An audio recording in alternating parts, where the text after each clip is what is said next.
Hello everyone, welcome back to my YouTube channel DSSB PGT Political Science. My name is Nikita Mittal and currently I am working as TGT Social Science in Delhi Government School. So हमारी series चल रही है NCERT class 12th के political science की book the contemporary world politics की, जिसमें हम chapter 3 कर रहे हैं फिलहाल कंटेम्प्रेरी साउथ एशिया, जो कि पुरानी बुक का चैप्टर 4 या 5 हो सकता है। इसका ये जो चैप्टर है इसका पार्ट 1 हम ऑलरेडी कर चुके हैं, जिसमें हमने जो 7 कंट्रीज थी साउथ एशिया की, मोस्टली उन सब का हमने पॉलिटिकल सिस्टम देख लिया था कि वहाँ का पॉलिटिकल सिस्टम किस तरीके का है। इस वीडियो में हम देखेंगे कि इन कंट्रीज के रिलेशंस कैसे हैं। इंडिया के साथ मेनली हम इसमें रिलेशंस और कॉपरेशन एंड कॉन्फ्लिक्ट देखेंगे, साथ में जो सार्क इनका रीजनल ग्रुप है उसके बारे में भी हम जानने की कोशिश करेंगे। चलिए शुरू करते हैं।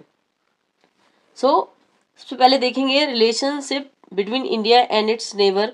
इसमें देखेंगे सबसे पहले रिलेशन जो देखेंगे इंडिया और पाकिस्तान का कोऑपरेशन देखेंगे कि कौन कौन से जो मुद्दे हैं जिसमें ये दोनों कंट्रीज ने अब तक कोऑपरेट किया है। तो देखेंगे इन 1960s इंडस वाटर ट्रीटी हुई इन दोनों कंट्रीज के बीच में, किसकी मध्यस्थता में, किसकी हेल्प के साथ, वर्ल्ड बैंक की हेल्प के साथ इन दोनों कंट्रीज के बीच में जो है इन दोनों कंट्रीज के बीच में ट्रीटी होती है इंडस वाटर ट्रीटी, जिसमें कितना पानी कौन सी कंट्री को मिलेगा ये डिसाइड किया गया। तो 80% वाटर जो है पाकिस्तान को दिया गया और 20% वाटर इंडिया को दिया गया। ये ट्रीटी हुई थी इंडस वाटर ट्रीटी 1960 में। तो ये क्वेश्चन मोस्टली पूछ लिया जाता है। उसके बाद देखेंगे और कहाँ कॉपरेशन देखा गया, तो करतारपुर कॉरिडोर बनाया गया इन दोनों कंट्रीज के बीच में, ताकि इम्प्रूव किया जाए रिलेशंस को between two countries India and Pakistan. बात करते हैं इंडिया पाकिस्तान कॉन्फ्लिक्ट की, क्योंकि जो पाकिस्तान है वो इंडिया का ही एक पार्ट था 1947 से पहले। इंडिया में से ही निकलकर बना था पाकिस्तान। तो कहीं ना कहीं क्योंकि बॉर्डर कंट्रीज हैं, साथ में इंडिया से निकलकर ही पाकिस्तान बना है, इसलिए बहुत सारे मुद्दे ऐसे हैं जहां पर कॉन्फ्लिक्ट की सिचुएशन आ जाती है दोनों कंट्रीज में।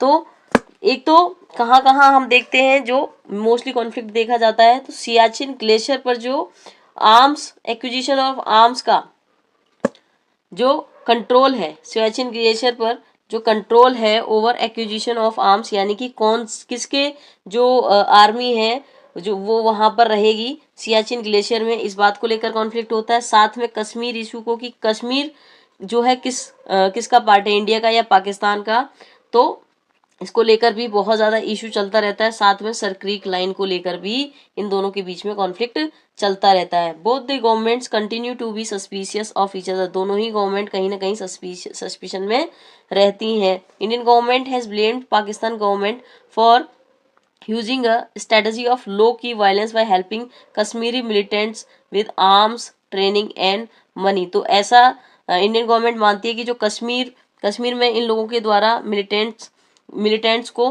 हेल्प किया जाता है ट्रेनिंग देने में, पैसा देने में और आर्म्स प्रोवाइड करने में। पाकिस्तान इंटेलिजेंस एजेंसी जिसका नाम है ISI is blamed of indulging in anti India activities in north east India from secret basis in Bangladesh and Nepal. तो कहीं ना कहीं पाकिस्तान की जो एजेंसी है ISI उसको इंडिया ब्लेम करता है कि एंटी इंडिया एक्टिविटीज़ जो है ये कंडक्ट करते हैं मोस्टली बांग्लादेश और नेपाल में इन्होंने बेस बनाए हुए हैं। Pakistan provide protection to terrorist to carry out terrorist strike in India. Mostly जो टेररिज्म होता है वो कहाँ से होता है, पाकिस्तान से इंडिया में। और पाकिस्तानी गवर्नमेंट इसको बहुत सपोर्ट करती है। पाकिस्तान की मिलिट्री कहीं ना कहीं जो टेररिज्म है उसको बहुत ज़्यादा सपोर्ट करती है। The government of Pakistan in term blames the Indian government and its security agency for fomenting trouble in the province of Sindh and Balochistan. वहीं पाकिस्तान की गवर्नमेंट भी इंडियन गवर्नमेंट और इसकी सिक्योरिटी एजेंसी को बहुत ज़्यादा ब्लेम करती है कि वहाँ पर जो है इन लोगों का इन्फ्लुएंस है। इंडिया और बांग्लादेश का अगर हम कॉपरेशन देखें, बात करते हैं इंडिया और बांग्लादेश की, तो इंडिया और बांग्लादेश का कॉपरेशन भी हम देखते हैं। तो क्योंकि जो बांग्लादेश जो बना किसके सपोर्ट से बना, इंडिया के सपोर्ट से। इंडिया के सपोर्ट से ही बांग्लादेश को कहीं ना कहीं इंडिपेंडेंस मिली है, क्योंकि इंडिया ने ही फाइनेंशियल और मिलिट्रीली हेल्प की थी बांग्लादेश के लोगों की, इसलिए बहुत दोनों में बहुत कई हद तक का है कॉपरेशन भी देखा जाता है। तो बांग्लादेश जो है इंडिया की लुक ईस्ट पॉलिसी का पार्ट है, और बांग्लादेश से ही ये क्या है, साउथ ईस्ट एशिया को म्यांमार के थ्रू जोड़ता है। बांग्लादेश एक लिंक की तरह काम करता है। जो लुक ईस्ट पॉलिसी है इंडिया की, उसको बाद में एक्ट ईस्ट पॉलिसी का भी नाम दिया गया 2014 में। और कौन कौन कौन से मुद्दे पर ये कॉपरेशन करते हैं, डिजास्टर मैनेजमेंट में, एनवायरमेंट इशू, इन दोनों मुद्दों पर ये दोनों राज्य हैं वो कहीं ना दोनों जो राष्ट्र हैं वो कहीं ना कहीं कोऑपरेट करते हुए देखते मिलते हैं।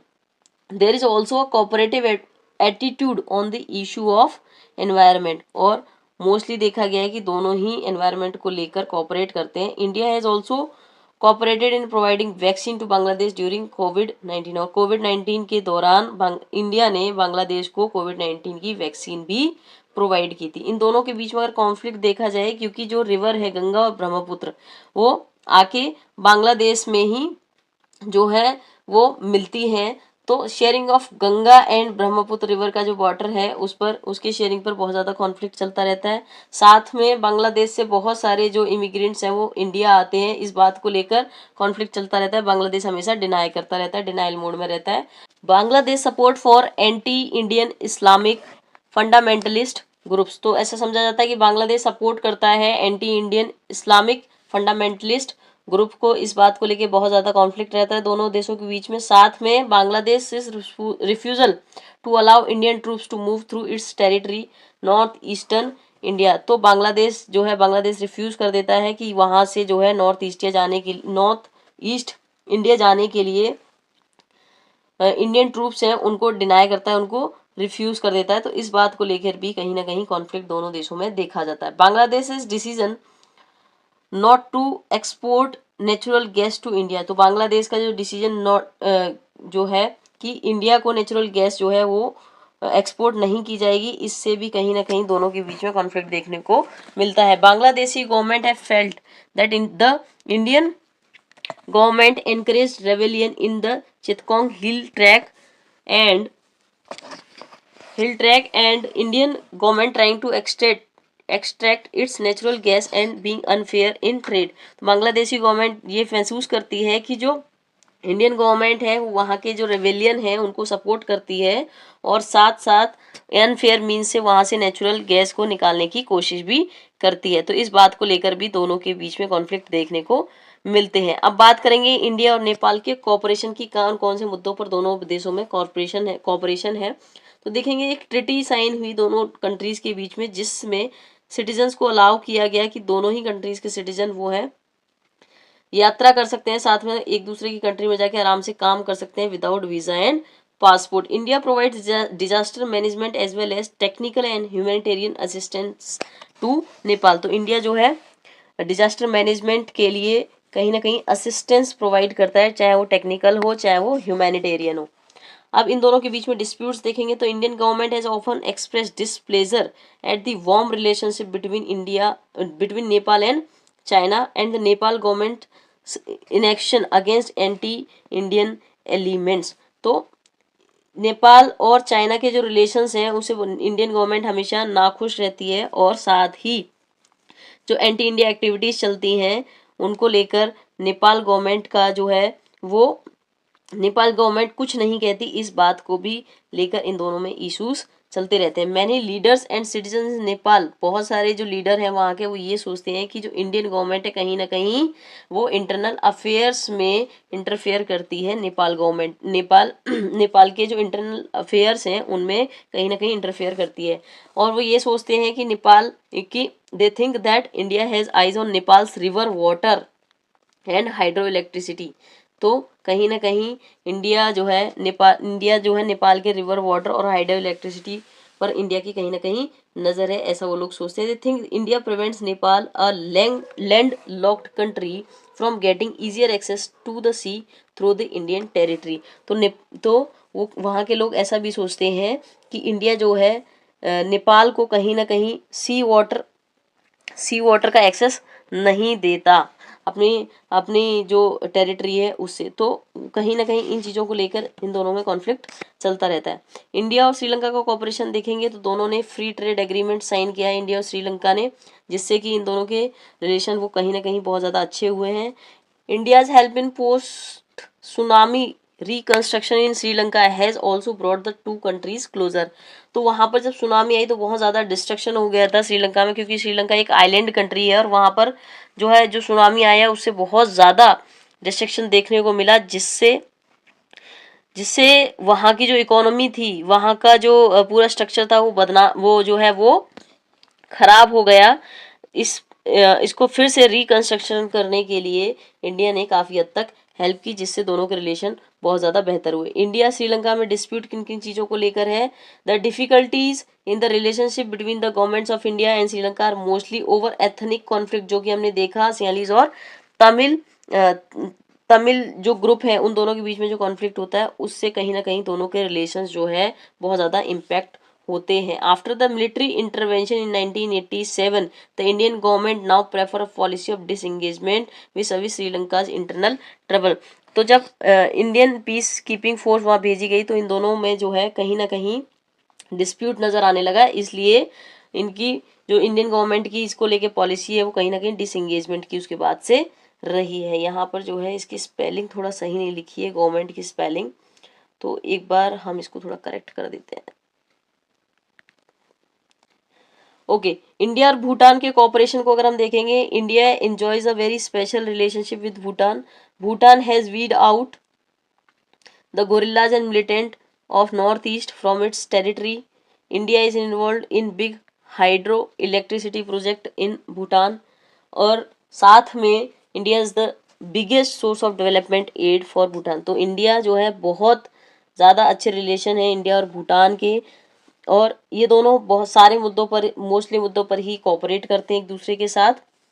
तो इंडिया और भूटान के रिलेशन हमने देख लिया, अब हम देखेंगे इंडिया और मालदीव्स के रिलेशन, इनका कोऑपरेशन। MDP यानी मालदीवियन डेमोक्रेटिक पार्टी जो है इलेक्शन जीती है 2018 में, और उसके बाद के जो रिलेशन है उसमें हम देखेंगे India tie with the Maldives remain warm and cordial.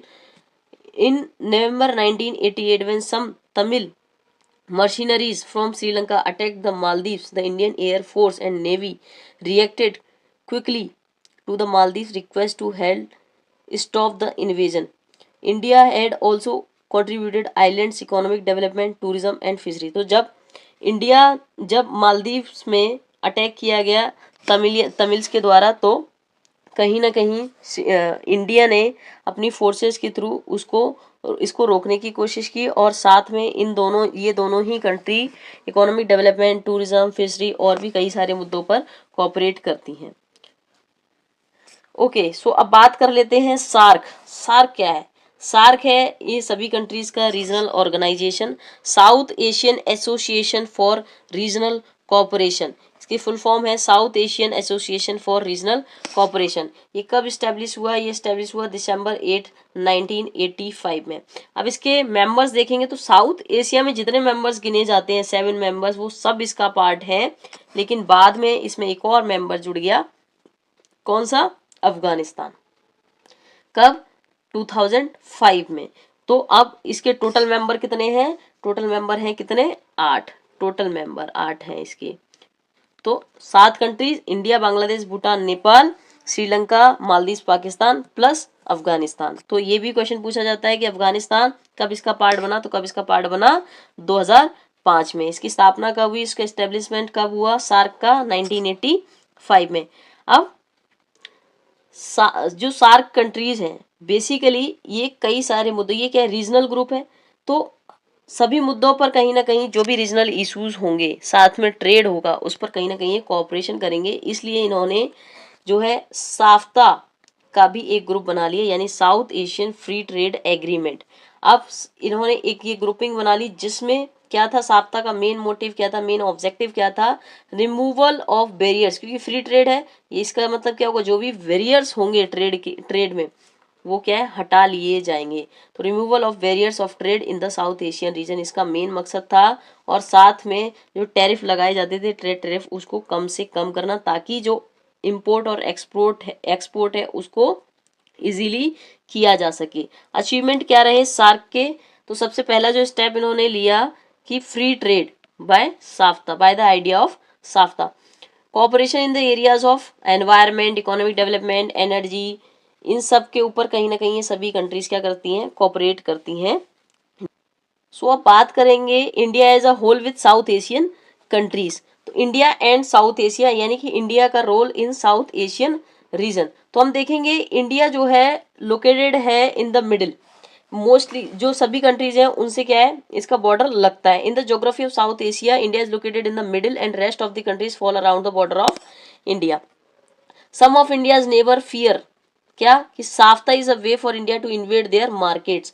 तो क्योंकि इंडिया बड़ी कंट्री है, पावरफुल कंट्री है, सभी कंट्रीज में जो साउथ एशियन कंट्रीज हैं, तो ये माना जाता है कि इंडिया ने जो है साफ्ता का निर्माण इसलिए किया है ताकि इनके मार्केट्स को जो है इन्वेड किया जा सके, क्योंकि वो बहुत छोटी कंट्रीज है, इसलिए उनको लगता है इंडिया का मार्केट बड़ा है, इंडिया का एक्सपोर्ट ज़्यादा है, इसलिए उनको लगता है कि उनके मार्केट्स को इन्वेड करने के लिए साफ्ता का निर्माण किया गया है। Small countries fear that India want to influence their societies and politics, और स्मॉल कंट्रीज को ये डर लगता है क्योंकि वो छोटी कंट्रीज हैं और इंडिया बड़ी कंट्री है, तो कहीं ना कहीं उनकी सोसाइटी और पॉलिटिक्स को ये इन्फ्लुएंस करता है। India believes that every country in this region will benefit from SAFTA, लेकिन ओरिजिनली अगर देखा जाए तो इंडिया ये बिलीव करता है और हमेशा कोऑपरेशन करता है सभी कंट्रीज के साथ, और इसलिए का मानना है कि इससे हर कंट्री को फायदा होगा, छोटी कंट्री को बल्कि और ज़्यादा फायदा होगा, उन पर टैरिफ नहीं लगेगा और उनकी जो बनाई हुई चीज़ें हैं वो आराम से जो सभी कंट्रीज में जो है आराम से एक्सपोर्ट हो सकती हैं।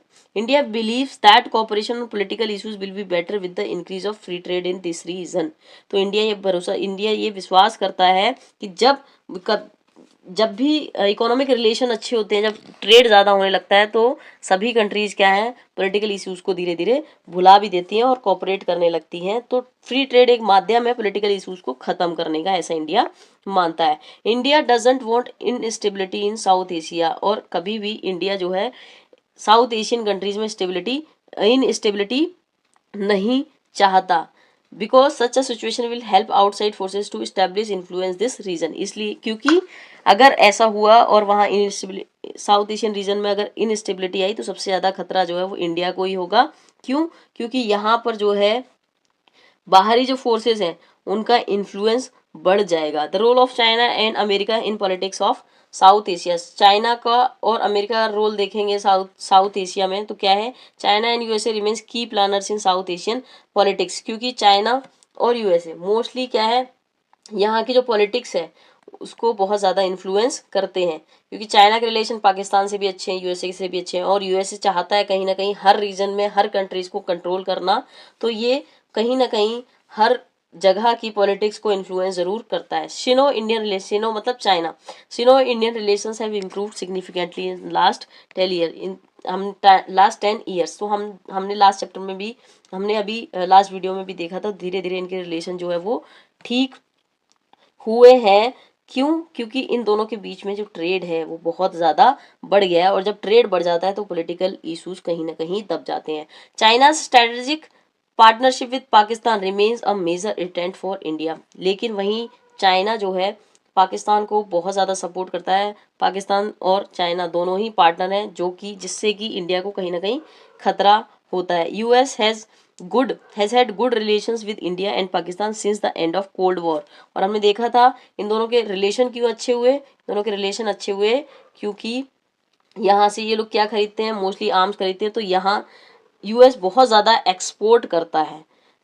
The huge size of population and market of this region also give USA an added stake in the future for regional security and peace। तो यहाँ के जो साइज है पॉपुलेशन का और जो मार्केट है उससे यूएस को बहुत ज़्यादा फायदा होता है। So this was all about this video अगर पसंद आया है तो लाइक करें, ज़्यादा से ज़्यादा शेयर करें, मेरे चैनल को सब्सक्राइब करें। Thank you for watching.